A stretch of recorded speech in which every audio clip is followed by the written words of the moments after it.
Kutch university દ્વારા પરીક્ષાના પરિણામો જાહેર કરવામાં વિલંબ કરાતા એબીવીપીના નેજા હેઠળ વિદ્યાર્થીઓએ આંદોલન કર્યું હતું, જે બાદ માંગો સ્વીકારવામાં આવી છે।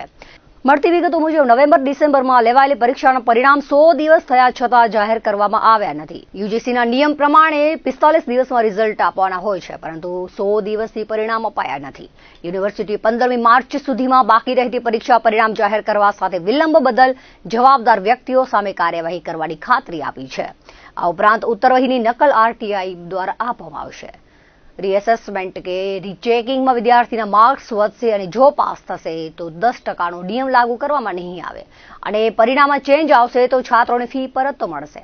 માર્કશીટ કે ડિગ્રીમાં યુનિવર્સિટી કે કોલેજની ભૂલ જણાશે તો વિદ્યાર્થી પાસેથી ફી લેવામાં નહીં આવે।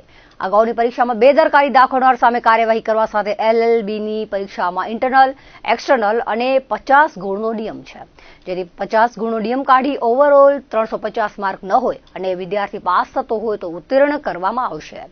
એબીવીપીના નેજા હેઠળ કાર્યકર્તાઓએ કરેલી તમામ રજૂઆતો અંગે કુલપતિ અને પરીક્ષા નિયામક દ્વારા માંગણી સ્વીકારી લેખિત ખાતરી અપાઈ હતી। અખિલ ભારતીય વિદ્યાર્થી પરિષદ ભુજ દ્વારા યુનિવર્સિટી ખાતે વિવિધ પડતર પ્રશ્નો અંગે રજૂઆત કરવામાં આવી હતી। રજૂઆતમાં અનેકવિધ પ્રશ્નો હતા, જેમાં જે ઓક્ટોબર-નવેમ્બરની એક્ઝામ લેવાઈ હતી એને 3 મહિના જેટલો સમય થઈ ગયો, તેમ છતાં આજ દિન સુધી એના રિઝલ્ટ જાહેર કરવામાં આવેલ ન હતા। તો એ અંગે યુનિવર્સિટી ખાતે રજૂઆત કરવામાં આવી હતી। તે બાંયધરી યુનિવર્સિટી આપણે સ્વીકારી અને તમામ રિઝલ્ટો આવનાર એક જ અઠવાડિયાની અંદર તમામ રિઝલ્ટો જાહેર કરવામાં આવશે।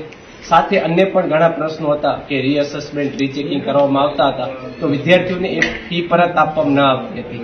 તો એ અંગે પણ યુનિવર્સિટી દ્વારા બાંયધરી આપવામાં આવી છે। તમામ રિઝલ્ટો, તમામ જે પણ ચેન્જીસ થશે તો તમામ વિદ્યાર્થીઓને ફી પરત આપવામાં આવશે।